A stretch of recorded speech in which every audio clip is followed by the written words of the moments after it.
Tonight's case file begins with a phone call. Sarah has received 4 of them this month. The kind of call no parent wants. She is sitting in her car, in the school car park. Engine off.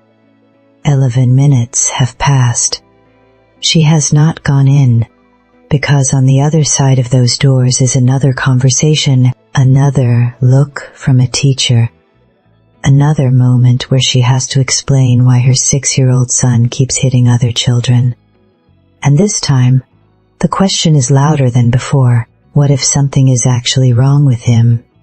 This is case file 003. What the psychologist told her changed everything. It was a Wednesday morning in October. Sarah was sitting in her car in the school car park, engine off, keys still in her hand. She had been sitting there for 11 minutes. She knew this because she had been watching the clock on the dashboard, telling herself that in 1 more minute she would get out of the car and go inside and face whatever was waiting for her in Mrs. Henderson's office.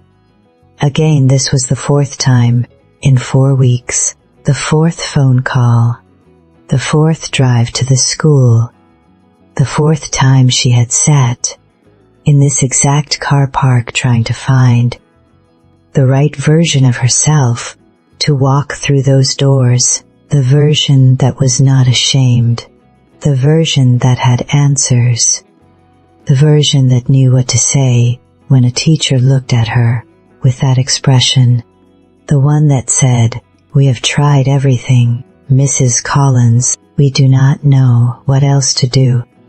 Sarah looked at her hands on the steering wheel and thought the thing she had been trying very hard not to think. What if something is really wrong with my son?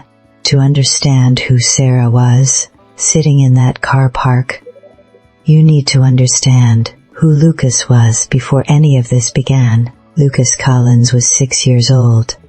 Dark hair, bright, energetic eyes.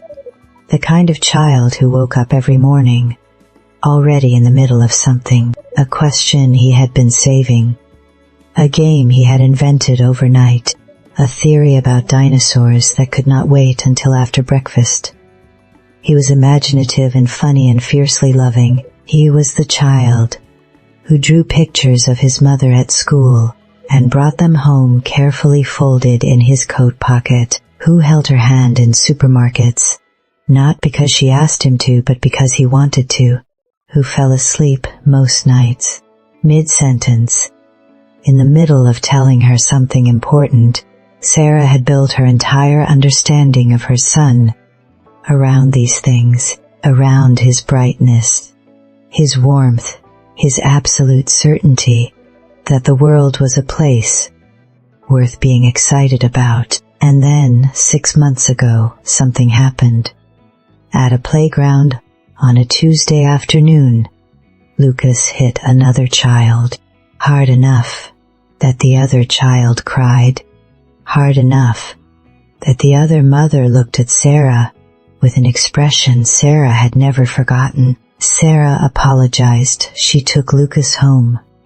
She spoke to him seriously and calmly about why we do not hit. Lucas nodded. He understood, he said. Sorry, and Sarah told herself it would not happen again, but it did happen again. At school 3 weeks later, and then again, until the phone calls became a rhythm she had started to dread. When your child keeps hitting other children, the world does not stay quiet about it. Sarah heard everything. Her mother said Lucas needed firmer discipline. He needs to know there are consequences. You are too gentle with him, Sarah. He does not respect boundaries because you have never made him respect them. Her sister said it was probably just a phase. Boys are physical. It is completely normal at this age. You are overthinking it. His teacher, Mrs. Henderson, said they were doing everything they could. We have spoken to Lucas many times. We have tried reward charts and quiet corners and buddy system. He responds well in the moment. But then it happens again. A parenting forum she found at midnight said it could be a sign of something more serious, undiagnosed ADHD sensory processing disorder, attachment issues. Another forum said the complete opposite. Completely normal 6-year-old behavior. Stop pathologizing everything. You are too soft. It is just a phase. Something might be wrong. Everything is fine. Be firmer, connect more. Get him tested. Stop worrying. Every voice pointing somewhere different, and Sarah standing in the middle of all of it, watching her son become the child other parents whispered about. Watching playdates get quietly cancelled. Watching birthday invitations stop arriving. Watching Lucas, who did not understand any of this, draw dinosaurs at the kitchen table, completely unaware of the world slowly closing around him. It was a Saturday afternoon in November, Oliver's 7th birthday party. Sarah had almost not gone. She had stood in the hallway that morning, Lucas beside her in his good clothes, and genuinely considered making an excuse. But Lucas had been so excited. He had talked about Oliver's party for 2 weeks. He had chosen the present himself, so they went. For 40 minutes everything was fine. The children played. Lucas laughed. Sarah stood with the other mothers, drinking tea, feeling something she had not felt in a long time, normal. And then it happened. She did not see exactly what started it, a dispute over a game, a turn that was not taken, a moment that escalated faster than anyone could stop it, and Lucas hit Oliver on his birthday in front of every parent in the room. The room went completely silent. Sarah felt it before she saw it. That particular silence. The one where everyone has turned to look at you. She put down her cup, walked across the room, took Lucas by the hand, said goodbye to no one, and walked out. She put him in the car, put on his seatbelt, closed the door, walked around to the driver's side, got in, and sat there. She did not cry, she did not shout, she did not say anything at all. She just sat there, staring at the steering wheel, while Lucas sat quietly in the back, until she heard his voice, small and careful, "Mummy." She looked in the rear-view mirror. He was looking at his hands in his lap. "I didn't mean to." His eyes filling with something that looked exactly like shame. Sarah looked at her son, 6 years old, in his good clothes, holding the present he had chosen himself. And she thought something she had never allowed herself to think before. He really didn't mean to. So why does he keep doing it? The appointment was on a Thursday morning. Dr. James's office was calm and quiet, books on the shelves, a plant in the corner, 2 chairs facing each other at a comfortable angle. Sarah sat down and told him everything. 6 months of it. All of it, the playground, the school calls, the birthday party, the rear view mirror, the small careful voice saying, "I didn't mean to." When she finished, Dr. James was quiet for a moment. Then he said something that made Sarah stop completely. He said, "Lucas is not hitting because something is wrong with him. He is hitting because something in his brain has not finished being built yet." Sarah looked at him. Dr. James leaned forward and explained something that no teacher, no forum, and no parenting book had ever told her. He said that every human brain has a prefrontal cortex, the part of the brain responsible for impulse control, for stopping yourself before you act, for hearing the voice inside your head that says do not do that. In adults, this part of the brain is fully developed, but in young children it is not. In a 6-year-old child, the prefrontal cortex is still being built, still growing, still connecting, still learning how to do its job.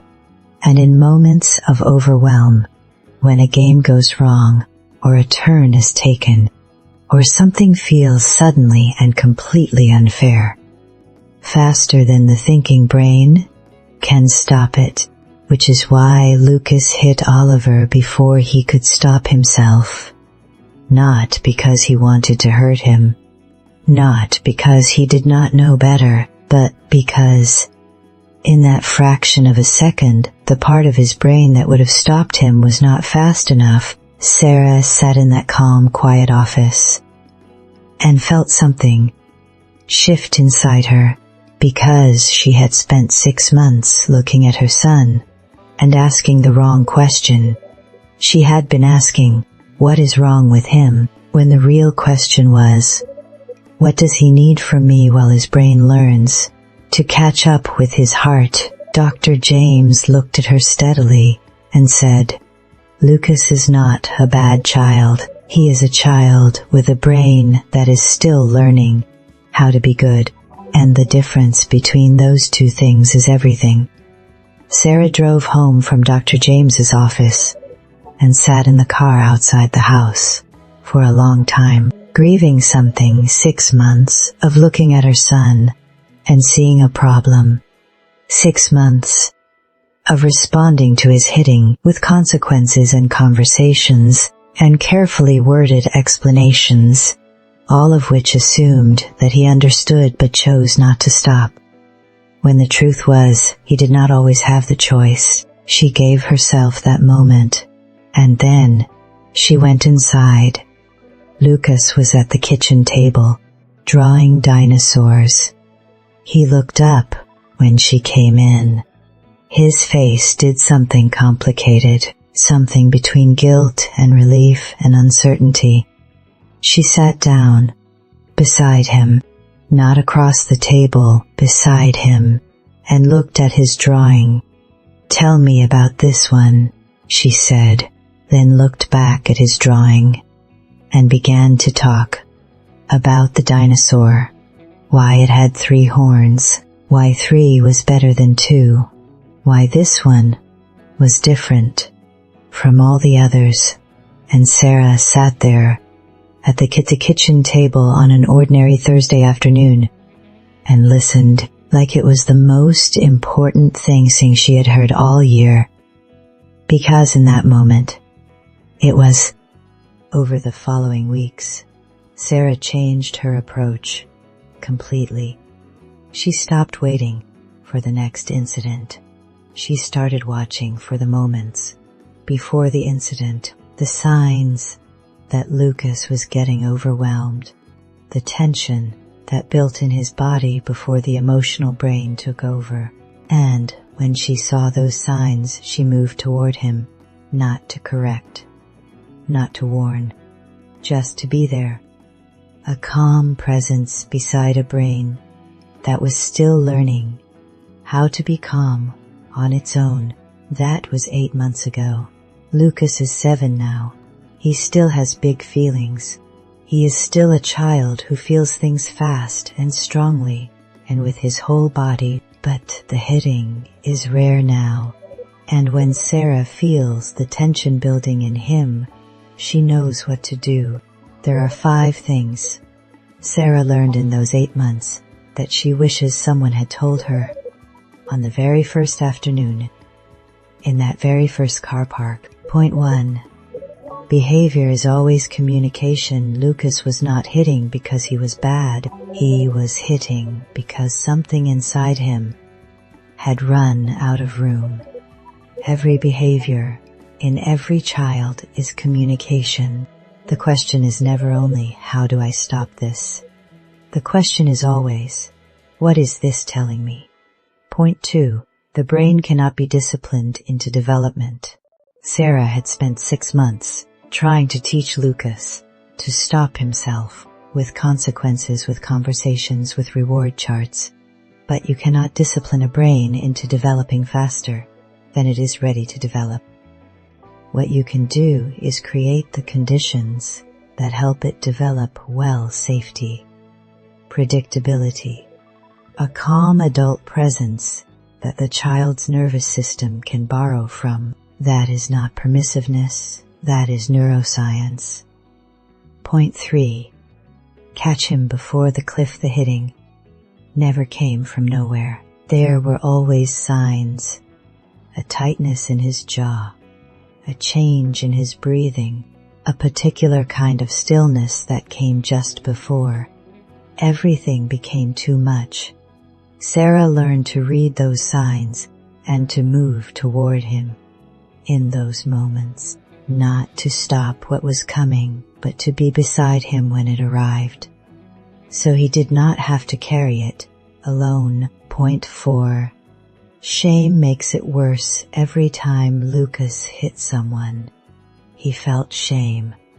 I didn't mean to. And shame in a child this age does not teach them to do better. It teaches them that they are bad. And a child who believes he is bad does not try harder to be good. He stops trying because he believes it is not possible. Sarah stopped focusing on how Lucas felt about what he had done and started focusing on what he needed to do better next time. The difference between those two things changed everything.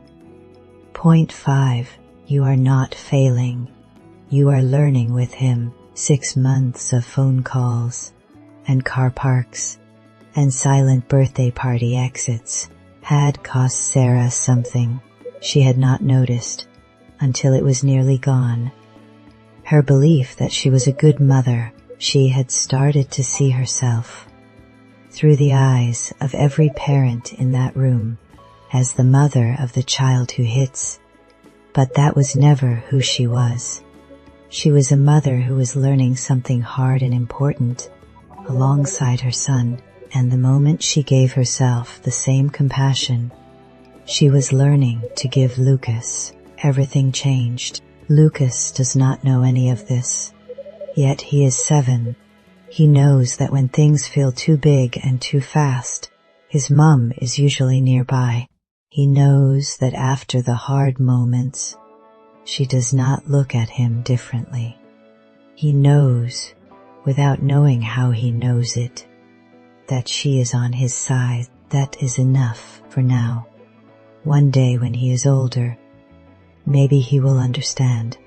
Maybe he will not need to understand. Maybe it will just be in him the knowledge that being a work in progress is not the same as being broken. Sarah did not set out to learn any of this. She just wanted her son to stop hitting other children, but that is how it usually goes. The most important lessons rarely arrive through the doors we expected. They arrive through car parks and birthday parties and small careful voices saying things in rear-view mirrors. If you are watching this and you have ever walked out of a room with your child and felt every eye following you, I want you to hear this. Your child is not bad. Their brain is just still being built. And so, in many ways, is yours. And that is not a reason for shame. That is a reason for hope. I wrote this story because I know there are parents watching this right now who have received that phone call, who have sat in that car park, who have felt that silence in a room full of people. And I needed them to know that what they were living through was not a verdict on their child. It was a chapter. If this story found you at the right moment, share it with one parent who needs to hear it tonight. And if you have ever walked out of a room with your child and felt every eye following you, drop the word same in the comments. Just same. I will know exactly what you mean.